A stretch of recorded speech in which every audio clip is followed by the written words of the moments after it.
Hey everybody, on this week's episode of Pit Therapy, we're discussing the band Title Fight. Coming from the East Coast, Pennsylvania area, their sound originated in hardcore, but as we discussed, they have developed their sound from album to album, but through it all have retained a cult-like following from the hardcore crowd. Josh goes ahead and tells us about one of their shows here in Utah that got shut down at a small local venue. We discuss if gatekeeping is a good or a bad thing in the scene. And there's some pretty strong opinions that are shared about what a band should do if they dramatically change their sound. With all that said, let's open this pit up. Somebody hit somebody!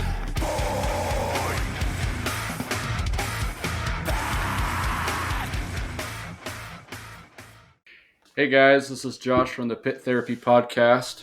I'm here with Trevor and Kyle. Today we're going to be talking about a band called Title Fight from the not early 2000s, 2005. Kind of go through their discog and hardcore shows and just kind of how they came up. Kyle, how's that heat wave been treating you down there in Texas? I heard there's a lot of people that died. Yeah, it's hot. Our fearless leader, governor, also passed a law taking away mandatory water breaks. So people that work construction out here are having a hard time. It's been a big deal, and the problem is that it's the humidity that gets you, right? So Yeah. it's 95 degrees, but with 70% humidity, it feels like 110.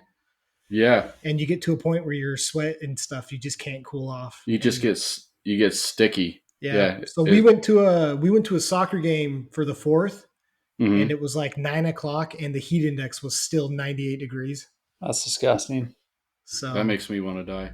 Which, by the way, happy birthday, America. 4th of July yesterday. How was the fireworks show? It was fun.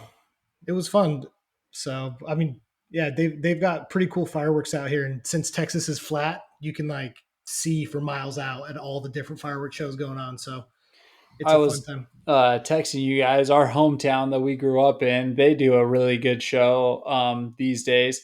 And they had a local country band, and then one of the Osmond sons was the headliner kind of thing. It wasn't Donny Osmond's son. Yeah. I think it's Alan Osmond, I think is his name. One of the many Osmonds. But the first country band gets up there, and the drummer just starts doing some it wasn't quite blast beats, but it was double bass patterns and going pretty fast to warm up. And I started texting you guys that we had metal drummer at a country show. So that was pretty fun. Me and my brother shot a Roman candle at a car.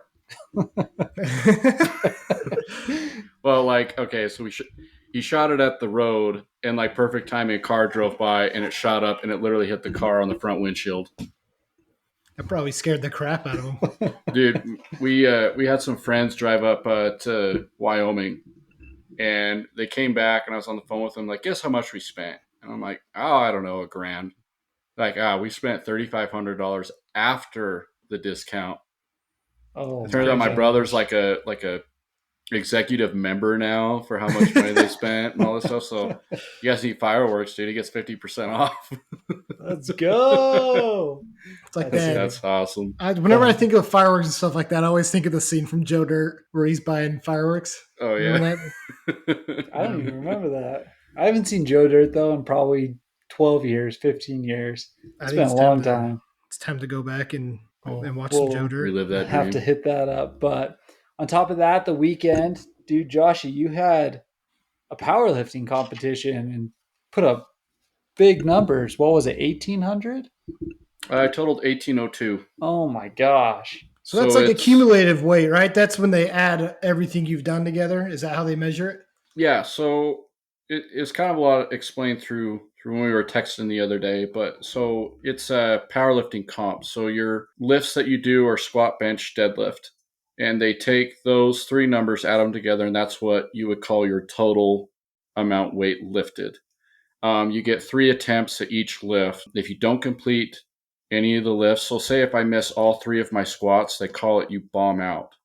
And what that means is you're just done. You don't get to do your bench and deadlift. You're done. Oh, okay. And so it's a lot of people prep for 6 months out of the year, and you could screw it up in 30 minutes, and then you're just back to the drawing board, and your membership's like $40 plus another 120 for the actual sign up fees and stuff, plus all the food and time. Like I was at the hotel. I got there at 7:30 a.m. I didn't get done till 8 p.m. That was when I got my award and left. I took third place in my class. Nice. That's sweet. And you said there was like 40 competitors? There were 64. 64. Yeah, we had guys there from Minneapolis, New Hampshire, California, Montana, Washington, Texas, just all over. You know, it's a national meet. It's a meet where you can set records and actually place to go compete at like world meets for that kind of lifting. So That's tight. That's Have, sick. It's pretty cool. have you ever seen someone like deuce their pants when they're trying to lift so hard? I've seen some crazy stuff, man. I've seen, I would say that. I've seen people peeing on the platform. I've seen, there's actually a guy that actually attempted a 903 squat, 903 pounds. Oh my god! And his knee caved in. Oh man. You know, they picked it back up. He was all good, but yeah, that's one of those like, Yeah. Oh my god! Nope, Yeah. not for me. I quit. This is dumb. I watched all your lifts. They were all solid. But dude, you did 567 on your dead. Yeah. Easily could have pulled 6.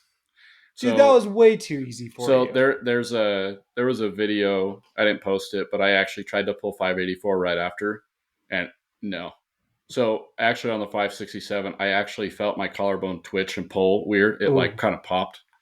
It's just like an old injury I've had about 4 years ago, and yeah, after that I was like, nope, I'm good. On the 584, like I felt my whole neck flare up and everything. I just went, nah. Set down. But Yeah. but yeah, man, no, it was cool. I actually kind of want to ask you what you thought of the Thrice show we went to a few weeks ago. They played Artists in the Ambulance front to back. Oh, dude. Thrice is just they're a way good band, and they're even better live. We've talked about Thrice before, but just their musicianship, Dustin's vocals, all of that kind of stuff live. Thrice is one of the best bands out there. Their new stuff, it's not my favorite. So going to the 20-year Artists in the Ambulance tour was super sick. Love seeing that front to back. Just hearing like how much his voice has developed since that time. I really enjoy the re-release of the Artists in the Ambulance. Kyle, you've said that you prefer just to stick to the original, but Yeah. I really like how it's developed. Right. That's what people have said. I unfortunately was not able to catch them when they came through Texas, but everyone that I've talked to has said that seeing them live, even they've been around over 20 years now, right? So Yeah. that they have just gotten better, and it's aged like fine wine, right? His voice and they're as good as the day they started. So that's sick. Yeah. The cool thing too is it's effortless for him. Even on the heavy vocals and stuff like that, they played 20 songs and he sounded good to the end. Like it wasn't strained or anything like that. So Right. super solid. Yeah. I like that they played all the way through. Like there's a lot of live sets that you see where bands stop and use it as their platform to give some speech or whatever. And like, I don't know if it's just me or where I'm at in my age, but I'm like, yeah, man, I just want to hear the next song, you know, and they played 20 songs straight, you know, and they didn't slow down. They were just solid all the way up to the very end, even their 2 encore songs. So it was really cool. Yeah. It was way fun. My Well, wife's sweet. my wife's like a big Taylor Swift fan, and she's doing that Eras tour where she's playing like through her whole discography. Man, I would pay big money to see Thrice do that though. Yeah. All albums or whatever, 3 hours up there of Dustin Kensrue, man, I'd pay big money to see that. You know, if he came out with the Earth Crisis shirt, I would buy it. That's awesome. Dustin Kensrue, please come home. Earth Crisis. Yeah. Cool. Well, sweet, man. So there was one show announcement I kind of wanted to talk about for a second. It's called the Wild West Fest. It's actually booked by my 2 good friends, Mike and Marquise. It's going to be on October. See, it says October 22, 23 of this year. For anybody around in Salt Lake area, really anywhere. I know last year they had bands like Section Hate, Mind Force came out, a couple of local bands. It's just a really cool experience to see a fest coming of this size that's starting here. I know like they have a lot of bands come out from California. It's going to be really cool, I think. So it's definitely something to look out for. You can find them on Instagram at Wild West Booking for any updates, and they've got a couple other show announcements that they book throughout the year. So you guys got Nice. anything? Only one that I saw additionally coming through, looks like it just got posted a couple days ago, is Convictions with Confession of a Traitor is coming through Salt Lake. They're going to be at the Urban Lounge. So I don't know how much you guys have listened to Convictions, but a little bit of heavier stuff coming through. Yeah, I'm actually more familiar with Confessions of a Traitor. They're pretty cool. I think they're pretty new to the scene. I think they've got 2 albums, but their second one was just released on Face Down Records. So Okay. they're pretty cool. It's pretty standard like metalcore music, but they've got some great vocals and some sweet breakdowns. So they're definitely worth a listen. Nice. One tour that I saw that just got announced, and I'm like super mad that I'm not going to be able to catch it. But Speed from Australia announced some Texas dates with Life's Question Mm-hmm. and Mexican Coke, if you know them. Yep. So pretty sweet, like beatdown hardcore show coming through, and I'm going to be out of town for it, but they got a few dates in Texas and stuff. So if people are around, should check that out because I've seen a lot of clips of Speed. That's definitely a band I want to check out. But those shows look fun, Oh, wild but fun. Yeah. Speed's wild live. You might get kicked in the face. You might not. But the good kind of kicked in the face, right? Right. Well, sweet. Earlier this week, I don't know if you guys saw the news about an incendiary that broke his arm playing live about 4 songs in. It was all over Twitter. I don't think there's actually a video, but there's like clips, stuff like that, and like holding his arm up. Did you guys get a chance to see that? Yeah, he finished his set, right? Yeah, that's what I read. I hope that they do release the video at some point because I'm curious to see what happened, whether someone grabbed him or something like that. Yeah. Are you guys familiar with, or go ahead? I was just going to say I'd heard that the band had asked for it not to be released. Right. Yeah. So 197 Media posted like all of those sets will be released except for Incendiaries at the band request. It's kind of interesting. Are you guys familiar with 197 Media at all? Yeah. They're pretty cool, like to kind of go through their whole discography of videos like all over YouTube. Like they're pretty similar to like Hate 56 and a few others, but they film like a lot of cool bands and stuff like that in today's scene. I know like Hate 56, they've actually been able to dig up a lot of old sets from the past. And like he's been able to kind of like redo the audios and stuff so it doesn't sound so pixelated from like old VHS videos and stuff. That's pretty sick. They're pretty cool. I've seen old stuff from like early 2000s to like mid 90s, with the old big old camcorders. Something you took from your parents' house and never told them about. Yeah. That's way sick. It's cool. Just nice being able to see clips and pictures and stuff. I remember going to these shows with my stupid flip phone trying to get pictures. And it's just a big red light. You can't even see anything, Oh, yeah. I had one of As I Lay Dying from years ago, and it was red lights, but every now and again you'd see like the moving spotlight come across. Yeah. Mm-hmm. And like when I first filmed it, and you could see like the little dots of the guitar player and Tim and stuff like that. I'm like, look how sick this is. So awesome. Yeah, it's funny too, because you go back at the time, like I thought those pictures were like awesome quality and looked really good. Even stuff from like 2007, 2008. And I try to go back and look at it now and I'm like, ugh. Like this was on the Nokia brick phone, like the cockroach of phones, the one you could like run over and it wouldn't break. Yeah. Freaking real. Oh, that's awesome. Well, sweet. Yeah. I was just curious if you guys have seen that. But anyway, about what we're going to talk about today, Title Fight.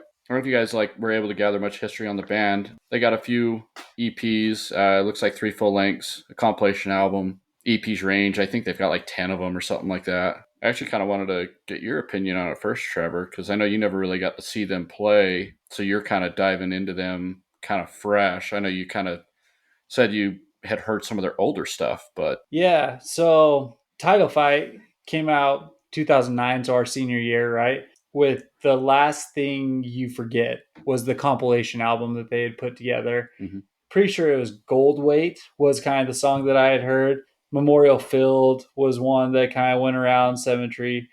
Those were the songs that I was used to and accustomed to. So a lot more of the hardcore pop punk type of inspiration is what I was expecting to continue to hear. Mm-hmm. The evolution of Title Fight to indie shoegaze is not what I expected when I finished up Hyperview. So I really like the first compilation. Shed was good. Floral Green has good songs. Not a big fan of Hyperview or the Spring Songs EP, but I put them on when I was driving around town and things like that. And they were fine music just to have in the background while I was chatting with my wife or trying to tell my kids to be quiet while I was trying to listen to them and things like that. So Right. it worked. Right. Yeah. They actually in Wikipedia they're actually listed as a. I know we were kind of trying to figure out like what you would call them. Like, are they hardcore? Are they melodic hardcore? Are they indie pop? And they came up with this. It's called shoegaze, Yeah. or they you could call it dream pop. And it's funny because it like actually started immersion Ireland in the United Kingdom in the 80s among like neo psychedelic groups.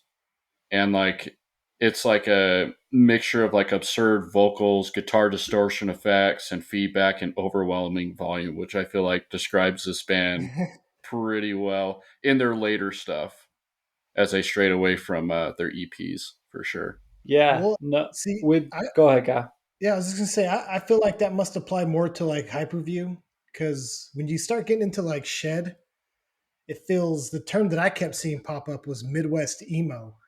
Yeah. I don't know if you guys are very familiar with that genre. That I had listened to a lot of bands from that genre, but I guess didn't really realize the significance of Midwest emo, and it ties perfectly in with Title Fight because it is a genre of music that is like a cult following, and Title Yeah. Fight is the epitome of a band with a cult following.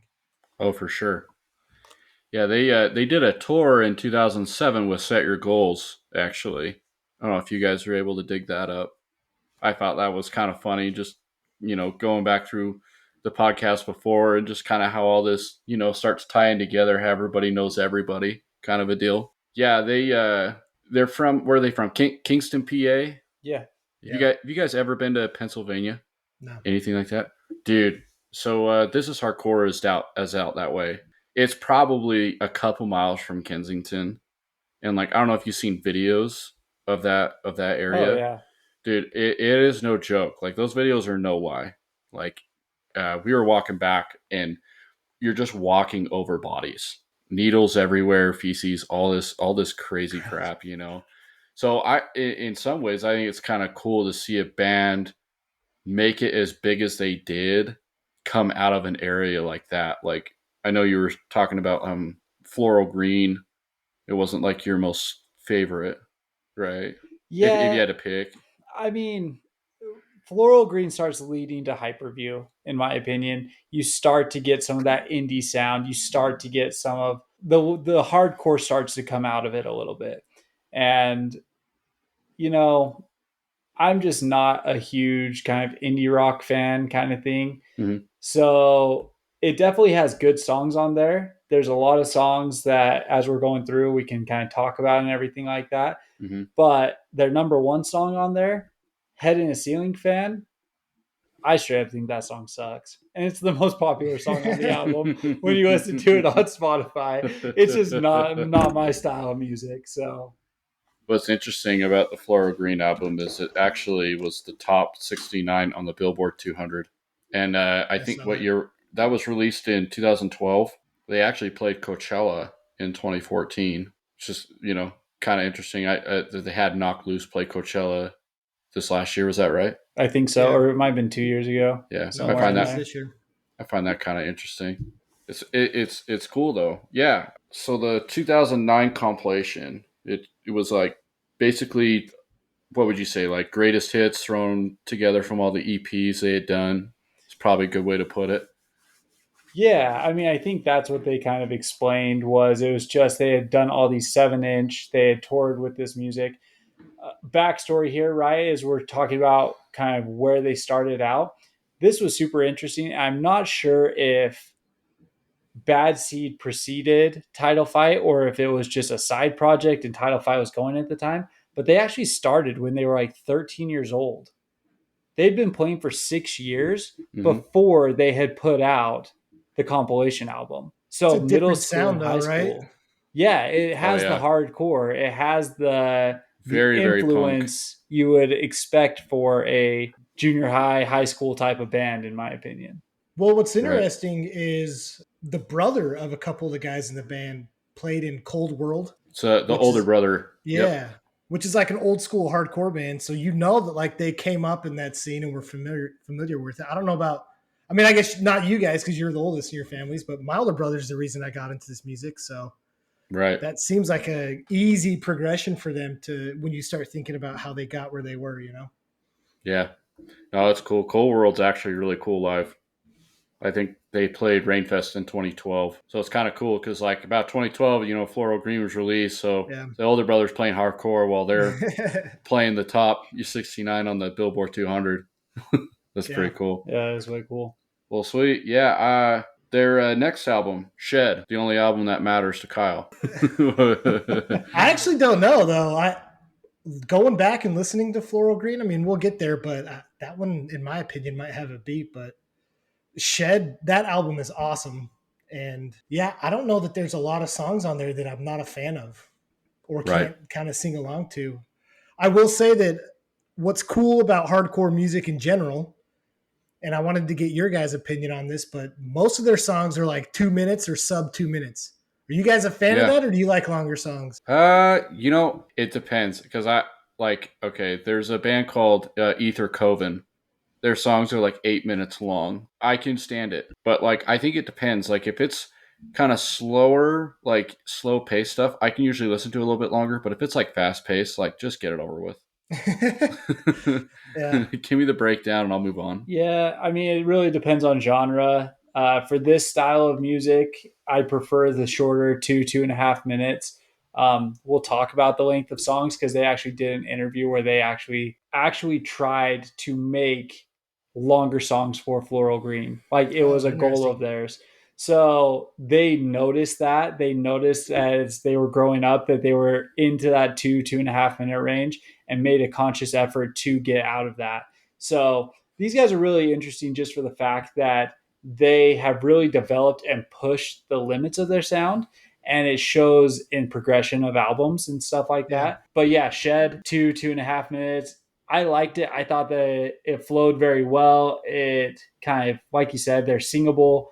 They go together really well. The most popular song on the album, at least through Spotify, is Safe in Your Skin. It's the worst song on the album, in my opinion. Come on, dude.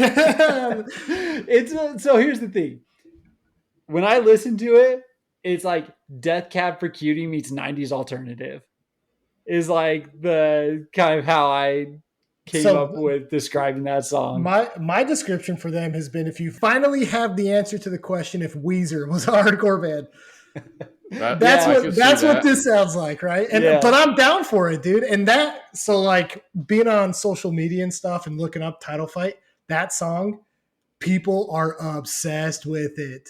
It is everywhere. So this is my problem with Title Fight, though, is they've turned into this shoegaze indie type of band. So now everyone's going back in their discography and they only listen to the 1 or 2 songs off of Shed and off of Floral Green that have that sound, and they skip all the legitimate hardcore stuff. All the stuff that I actually really enjoy and like and stuff like that is just being glossed over because it's the indie and alternative scene who's looking for that style in their old discography. Right. My favorite song is 27. 27's legit. Yeah, that's good. I've got a good story about that, but I Shed was the album that opened up doors for me to find bands like Balance and Composure, Tiger's Jaw, Pianos Become the Teeth. I think this album, their first legitimate full-length album, aside from the compilation, I really feel like set a new wave of like what hardcore music can be with the indie flow into it. Yeah. So one of the first time I ever saw Title Fight, it was in 2011. I don't even think Shed may have been released, but it may have just been like barely. And they toured with Touche Amore and Dead End Path. I don't know if you guys have ever listened to Dead End Path. They're just a straight hardcore band. Yeah. Like the door got kicked down. Most of us were, friends in there, but we just, it was in Kilby Court. I know we talked about that venue a few times, but then, Title Fight played and Touche Amore. They're very similar. Title Fight played, and it was literally just a dog pile on the whole time. And what I found was interesting with Title Fight is so the band they were in before is called Bad Seed, right? And then they have a project. Ned has another project called Glitterer, which is after Title Fight.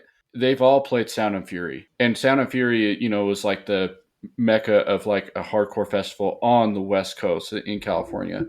And what's cool to me is like the crowd that watched Bad Seed is now watching Title Fight and is now watching Glitterer. Like it never changed. Just the pit, I mean, obviously changed, but like everybody was into it. That I always found that pretty cool to see the diversity in how music's changed, but the crowd stayed the same. Yeah. I thought that was pretty cool. No, I completely agree. And honestly, like that's how I've felt about Title Fight through the years too, is their music's awesome. It's a whole nother level to see them live. I saw this like meme today that was some guy that was like, it was a video of this dude jumping off one of those mini tramps in his house into like a ceiling fan. And it was like, anytime Title Fight plays a live show. Dude, and I'm just like, that's exactly what it is. I mean, the times that I've seen them, just straight dog piles, everyone stage diving, super crowded, and it's not like this crazy fast, hardcore, heavy stuff. It's it's like emo almost, right? It's like softer, but with kind of heavier vocals. But like, man, people would die for Title Fight, and to me, like that says so much about the band. It says so much about their lyrics, how like real everything is that they've done. But it also shows, I think, a lot of openness to the hardcore scene. I think we get a bad rap sometimes because people see, we talked about Speed earlier. People see clips from Speed and people fighting invisible ninjas and stuff. And you might be intimidated by that. But then you see clips of Title Fight and you're like, oh, that's not what I expected. But like that raw emotion is just so awesome. And I feel like they have set a cool precedence in hardcore because you look at bands that have been invited to Sound and Fury or This Is Hardcore, like No Pressure and Koyo, pop punk bands. I don't know that Fiddlehead would exist without Title Fight. Right. And Fiddlehead's dope. Like they're so sick, and it's the same kind of vein of Title Fight. So like you said, Josh, Shed really, that album really kind of set a new precedence and standard for what hardcore can mean, and I'm all down for it. Yeah, they when I was mentioning about 27, that song, so they came through and played a show at Mojo's Cafe, a little tiny venue in Ogden. I think the capacity was like 75 people. Obviously, way over capacity, people flowing out the door. Long story short, somebody called the SWAT team. I was like, did you not? SWAT team truck shows up. All these guys in full armor bust out. You've got detectives. There's cops all up and down Washington Boulevard, and they're storming right in. And I'm like, what? And literally, they're ripping kids out. And we're like trying to get an answer out of them. Finally, they're like, you guys are over capacity. And I'm like, you're kidding. And I'm like, don't you have like a meth lab go shut down? And like, you're going to kill, you're wanting to rip kids out and watch the Title Fight. Anyway, so the officers were like, well, the band could play the set twice and half the crowd could watch. And literally, as the SWAT team's going in, they're playing, I can't remember what the song's called off the top of my head, but I remember they're playing their opening song. All you can see is bodies flying mid-air from like side of the stage. And to kind of explain how this venue was, is a little tiny coffee shop. And so on the sides of the wall are literally just like glass vanities full of china and like an old piano, an old couch. No reason to be moshing like that in there, but it was happening. Anyway, so show gets shut down. We're all bummed, right? Because like at the epitome, I think this is like 2013, so this was just shortly after Floral Green. Title Fight to like a lot of our friends that were not interested in doing the mosh pit hardcore stuff anymore, like latched onto Title Fight. Yeah. And so behind the venue, it's like a little parking lot area. Well, everyone starts running to the back. And instantly I'm like, cool, who's fighting who? That's like automatic, like go to, here we go. Anyway, run around back, and there's a guitar player and the bass player. They've got a little tiny combo amp that they found in the back of the venue. You've got plugged into an extension cord. And they played I wouldn't say an acoustic set because he had an electric guitar, but it's just an electric guitar, no PA, and everybody surrounded this band, the two guys, and they just basically did an unplugged set. And I remember that they played 27, like vividly. The entire crowd, including them standing in the crowd with everybody, was singing, I say your name 27 times if that brings you back to life. And it was just like, That's so cool. this is so sick. And like, I know a lot of people got to see title fight in like different eras, but like in a setting like that, you'll never see that again. So that story right there, I mean, it exemplifies who Title Fight is, right? They came from the hardcore scene. We talked about Bad Seed. Bad Seed was their hardcore band prior to Title Fight, and it's straight hardcore, right? The DIY ethos, all of that kind of stuff. The interesting thing I thought about Title Fight is during that 2010, 2011, as Shed was coming out, they didn't have a place to really play. And so they actually opened a venue in their hometown with some of the local other artists and stuff like that, just so that they could have a place to go play and practice and things like That's that. cool. So like DIY, make sure that they're always practicing, staying on top of their stuff. And I think it's the bass player who sings. He was saying he really wasn't comfortable with like emotional lyrics. He felt awkward and weird singing them. But he said they had a super crappy PA system because you couldn't understand him through the PA. He was fine singing these over emotional lyrics, like on Floral Green, the song Leaf. He very specifically talks about Leaf and being a single leaf blowing in the wind and how corny he thought that was. But having a crappy PA system, he felt comfortable enough to practice with it. Yeah. So I thought that was really cool. That's awesome. I guess the last thing about Shed, it looks like they had Walter Shreefs. It's part of Gorilla Biscuits, Quicksand, and Youth of Today. You know, that's like the Mecca era of like New York hardcore. Isn't Work on that album. Isn't that interesting though? Because I think we're 3 bands in right now with this podcast, and like these same people keep popping up. You know, how many guys from Gorilla Biscuits have been involved in the scene? And I think that says a lot though about the scene and about the industry and this music, is that, you know, you're all in, and it doesn't matter if it's the same kind of music. If you have the same attitude towards it, then people will be there to help you and put the sound out that you want, you know. And I don't know, just seeing those names pop up so frequently is just really cool. Especially like, I mean, I know they grew up in the hardcore scene, but like Gorilla Biscuits and like Youth of Today and Quicksand and all that, it's way different than Title Fight. But those are the guys going out to them to see them play too, you know. And I just think that says more about the scene that people give it credit for, you know. Right. Yeah, it's funny you say that. So you guys are familiar with the band Goldfinger. Yeah. Right. So you know who John Feldman is? Yep. He's a massive producer. He actually produced a couple. I don't know if he produced all the Used albums, but I know he produced the first couple. Okay. And Story of the Year. And if you listen to Story of the Year and you listen to the Used, they have the exact same snare drum. Oh, interesting. Same like echo, same like off tune thing, whatever. Kind of what, you know, we had talked about in other podcasts. Like a lot of producers kind of try to produce the same thing, but in a different direction, but you can hear the similarities. So I was going to ask you guys about this because Will Yip is actually the guy who does all 3 of Title Fight's full lengths. I know that the guy you just mentioned, he helped with them, but Will Yip was the producer on all of them. In our other ones that we've talked about, they've changed producers, and we've talked about how it may have impacted their sound. What do you think about having one producer on Title Fight and all 3 albums pretty much different? Do you think that was band decision? Do you think it was producer, or what do you think about that? I think it's more band. I don't know that with just the feeling I've gotten from Title Fight that anybody was going to tell them what they needed to do music wise. Right. So, but if you look at like Will Yip's discography or stuff that he's worked on, he has the track record to do whatever they wanted to do. I mean, he helped record a lot of the like balance and composure stuff. He did a lot of Anthony Green's solo stuff. Yep. But he's also done things like Angel Dust, Code Orange, you know, some of the heavier bands too. So I mean, the guy has a resume, I think, to help these bands do whatever sound or whatever they feel like they need to do. So You know, respect to him, right? interesting you say that. Like, I feel like he, similar to Title Fight, has the hardcore backing to him, but he produced a lot of pop punk. Like, he has a lot of pop punk on there. And then the one that I found interesting, you mentioned Anthony Green, but Circus Survive from 2010 onward, he's been the producer for Circus Survive.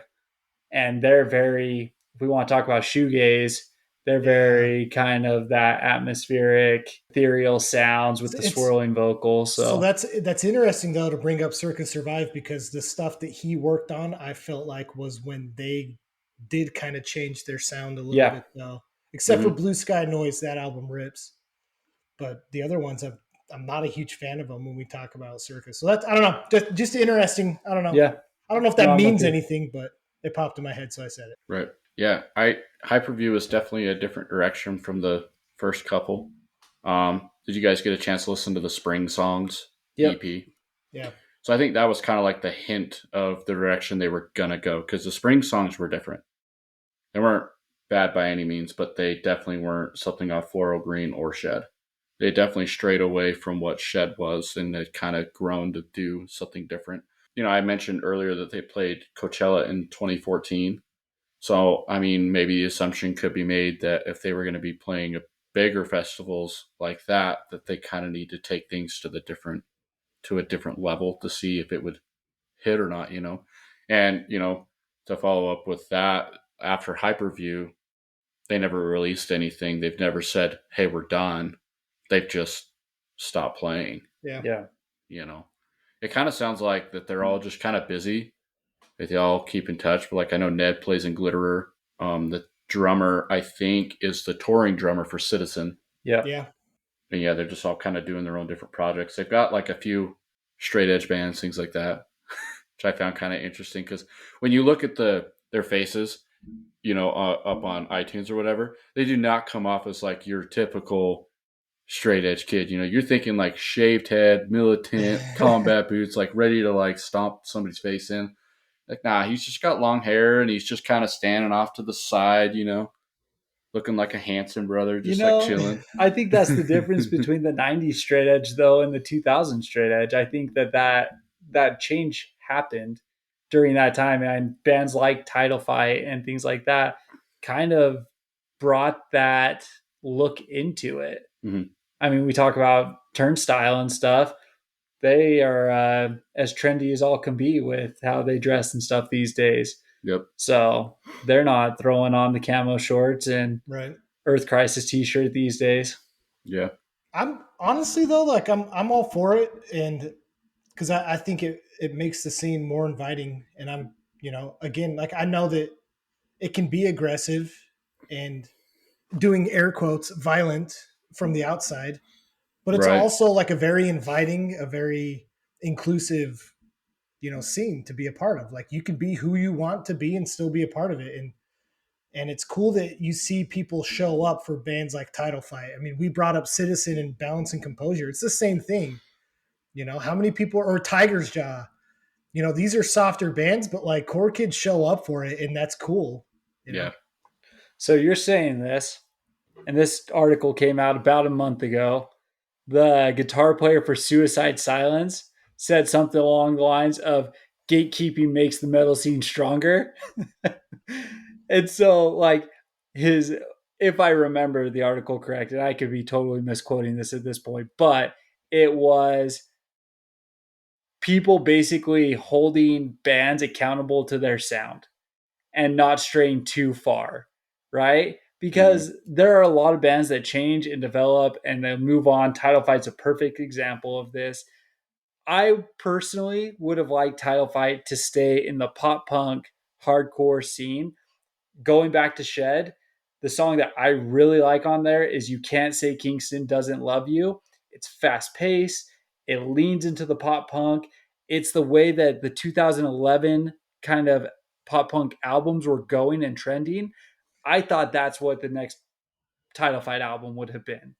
Instead, they pulled it back to the Midwest emo. They pulled it back to the indie. They started to trend that way instead. So it's just, interesting that you're saying it's inviting, it's good. Screw that, man. Give me something heavy. Give me something fast, but, you know? but Let's go back. the problem I have with what you're saying, though, is that if bands don't change, people torch them for that. Put it under a different name. Put it under why? Glitter. Put it under Glitter. Scary Kids should not be putting out Scary Kids stuff under Scary Kids with that new album. People are allowed to change their sound, and it's fine. You know, they shouldn't.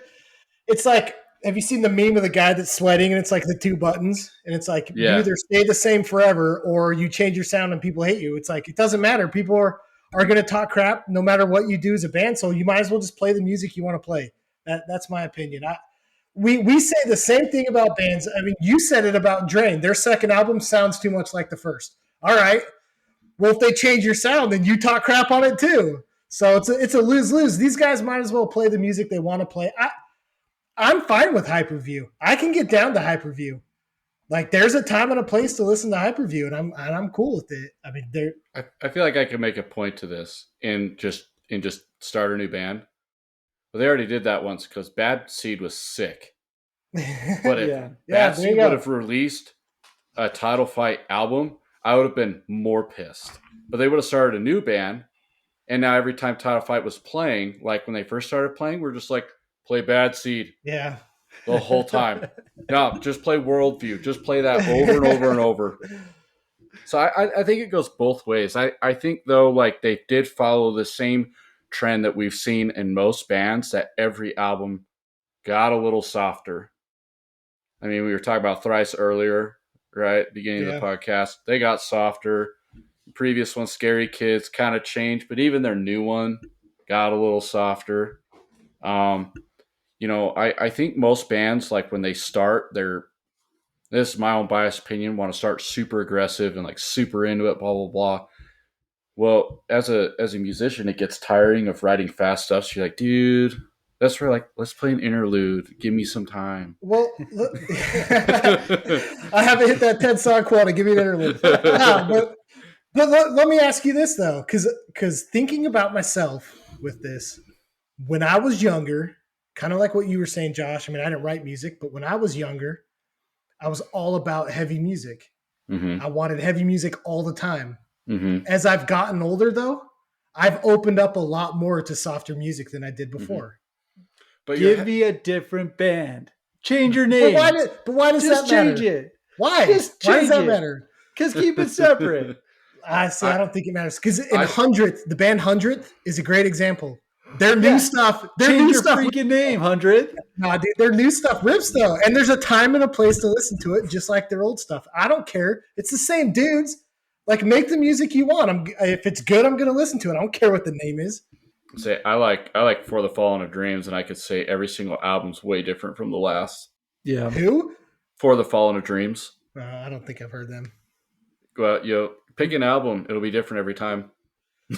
Different is that sarcasm I'm not picking up on? Or No, that's serious. Like, it really is different. Yeah. Okay. Well, like even we saw For the Fallen Dreams and Club Sound. Even metal bands, like you were mentioning, Suicide Silence. Yeah. You listen to their EP. Their EP is the heaviest thing that I've ever heard my entire life, and if it isn't, then you're wrong. Their first full length was heaviest back when they still had Mitch when he was still alive. But when you listen to the newer stuff, they started to add singing. Yeah. Like there's a little clip video of that. It's like this dude showing his friend in this band. He's like, yeah, this is sick. And it's all screaming. Dude, where'd you find this band? And he starts singing. He looks at me. He's like, what? No, I don't listen to this. So I think a lot of bands try to do something different, but it usually ends up going, we've gone as heavy as we can. Let's see how soft we can go. I don't know. That's my biased opinion. So is there a band that has started softer and ended up ripping? Can you think of anyone who's gone the other way? Taylor Swift. Yeah, right? She started out country, now she's pop. Guess that moves heavy. I don't know, man. That's interesting to ask. I'll have to look that up. One band that does come to mind, and I wouldn't say it's like a huge difference, but a Static Lullaby. Mm-hmm. Their first couple albums were like pretty standard post-hardcore, but a lot of singing and like melodic stuff. And then they released that. Is it Rattlesnake? Is that Rattlesnake? what it's called? Their Southern one. That album actually gets pretty heavy compared to what they've done. So that might be one. But the only example I have of them doing that, and it was like a year later they were done. So Yeah. I don't know if they like pissed people off by coming out with something kind of heavier. I don't know. That's a good question. We might have to talk about that on a I don't know. future. I think Nickelback has some heavier albums. After Creed? Silver Side Up. We got way heavier. You know, the one other band I was actually, now that we're talking about this, I was thinking about this earlier. The one band I can't think of is Dead and Divine. And their band that I want to dig into, their last album, Antimacy, was their heaviest album. And the new stuff that the guitarist is doing in Teeth is heavy. So they trended heavier throughout Yeah, their... but can you count 2 albums though? Is there like an album minimum to qualify this though? Because they've got 4. they do. Yeah. Well, Should have changed the band name. Should have changed the band name. Because they did. He ended up going to Teeth. So. Okay. Oh, that's awesome. Well, there was another toy I want to talk to you about. The one time I got to see him was in, or I guess one of the last times I got to see him was at the Saltaire. Kyle, you said you went to that show with Rise Against the Day to Remember. Yeah. Is that right? It was a baller show. What bugs me though about a venue like that, because it's a larger venue, is there's a barricade. So right. No piling on, no stage diving, no head walking, none of the real fun stuff. The crowd was weird because I think they came with, when they came with the Day to Remember and Rise Against, I don't think people really knew what to do when Title Fight played, because it wasn't like start a mosh pit music. It was just like, who are these people? And it was just like a weird wave. Right. From what I remember. I remember seeing Title Fight, and I'd listened to them before, and I tried to get up front. The problem with that specific concert was it was the first concert I took my then girlfriend, now wife, to. And so I felt like I had to stay in the back. So you had to behave. So I had to behave. But yeah, it was like a pretty interesting crowd because, Rise Against is pretty punk. So you get a lot of, punk kids that want to push pit or circle pit. Right. But Day to Remember, for some reason, brought out tons of like core kids. They sold out every time they came through. Yeah, but they were like surprisingly pretty aggressive shows whenever a Day to Remember showed up. At least when their first 2 albums were out, and then Title Fight brought a lot of the core kids too. So it was a really interesting crowd, but it was a good show. I think it was fun or interesting too is to see, like, I don't know, I guess you could have like hardcore kids and then you could have like really invested hardcore kids, what I would call it, right? And what I'm talking about is kids that are not going to pay $80 for a show. Like, they're talking DIY shows. They're only going to pay people in bands that they know the money's 100% going into the band's pocket. Right. So, like, I've seen a lot of these kids flowing, and I'm like, you guys paid $80 to see Title Fight? And they're like, oh, no. I'm like, how'd you get in? And it's kind of cool. You're talking about how, influenced Title Fight is, through hardcore and stuff like that. They had posted on their Facebook, hey, if you want to be on the guest list tonight, comment your name below. And they said this lady was going through this guest list, and it was like 100 people on it. And she had to let them all in because there wasn't a limit. And so all these people are just piling in. And mind you, the show was sold out. I got let in through the back by security because I wasn't paying $80 either. But, yeah, the show was packed. The other thing I remember vividly is when a Day to Remember played, is their singer's name Jeremy? Yeah. Right? What's his McKinnon? last? McKinnon. I wanted to say Jeremy Way, but was that My Chemical Romance? Gerard Way. Gerard Way, yeah. Jeremy McKinnon. Okay, so he gets in this giant human-made ball. The only one I've ever seen in my life is like an old Jackie Chan movie, and he's running down like this mountainside. Anyway, so he gets in this thing, and I know what it is. I'm like, no way. And they start playing that song Right Back at It Again. And the first lyrics of that song is, we're coming out for you. And like, I could be wrong, but I feel like there was flames, this whole thing, this whole entourage, and he just goes running out on the crowd in this giant human ball. He makes it all the way around the crowd, and you can hear him in the back because he's got his mic with him, and he's like, take me back. And like, you take him back and he's rolling out of this thing. And like, I remember watching that. I'm like, that just looks so fun. Like that, like at that point I was like, man, I really want to sing in a band. Yeah. Just to do that. I don't want to sing. I just want to do that. I think I remember that too, because he was like, yeah, he didn't get like all the way around. And you could see he was starting to like kind of tire out. And he's like, take me back. Yeah. Anyway, yeah, I think that show's cool just because, like, I know we talked about him playing like old like DIY shows and stuff like that, but you know, they played big shows too. I know they toured with Newfound Glory throughout the U.S., which is pretty cool. And you know, Rise Against the Day to Remember, things like that. So what was cool about, especially this one that I remember is, and you guys can attest that when you see some of these bigger shows, like bigger headlining shows, like a Rise Against and a Day to Remember, not a lot of people show up for the first opening band. You know, right? Yeah. Title Fight was not that way though. You walked into that building and it was packed. Mm-hmm. Even for an opening band in Title Fight, it was completely packed. And so that was really cool to see that, you know, people showed up even for the first band. But they've got some awesome tours that I would have killed to see back in the day. So right. Trevor would have gone, but he was waiting for him to change their band name. Yeah, so like, but like, you know, here's some of these: Balance and Composure, Bayside, Senses Fail, Title Fight. That's a sweet lineup. Yeah. Set Your Goals, Comeback Kid, Polar Bear Club. They played with 4 Year Strong, Strike Anywhere. This time next year, that would have been just an incredible show to see. The one that you said, Josh, Title Fight, Touche Amore, Dead End Path. Let's see. They did Warped Tour 2012. Look at, how about this one, dude? Title Fight, Balance and Composure, Cruel Hand, and Slingshot. Yeah. Dude, I would have killed for that one. Yeah. Did you ever get to see Cruel Hand? No, and that's like one of my biggest regrets, dude. I love Cruel Hand. They used to play here all the time, man. Every time they came through, it was fun. So here's an interesting one. So this is 2014, which, if I remember correctly, is right before Hyperview, but they play Circus Survive and Pianos Become the Teeth. Yes. So that's a tour that they did. So that's interesting. That's right during that Spring Song EP that they would have done then.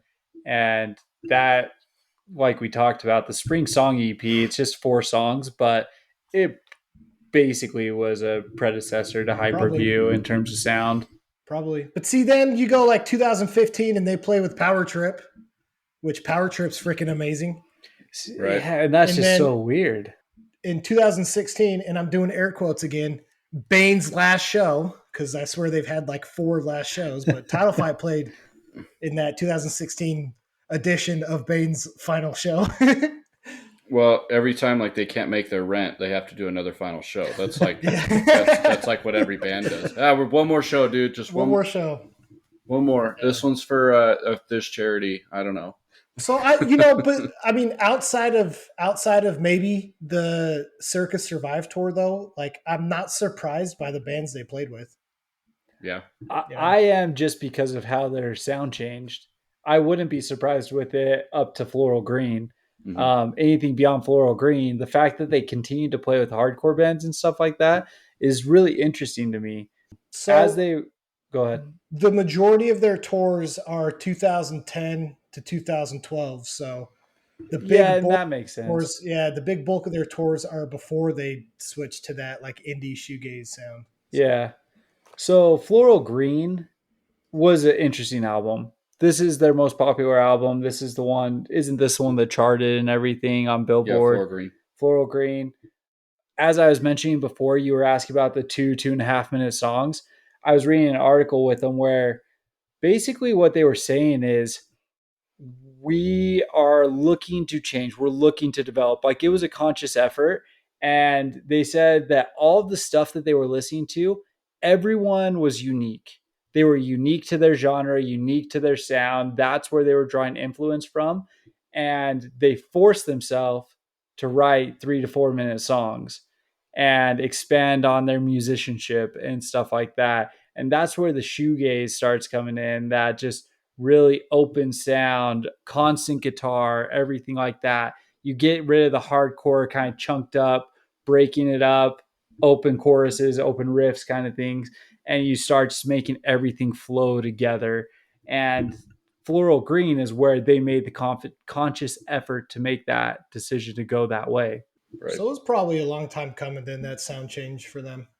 And you're talking about the time for songs, maybe to give you a little different insight. So when I was in junior high, I had this band, and we played the talent show. And one of the rules is your song had to be 3 minutes long, no longer, to make sure there was enough time for all the other acts, things like that.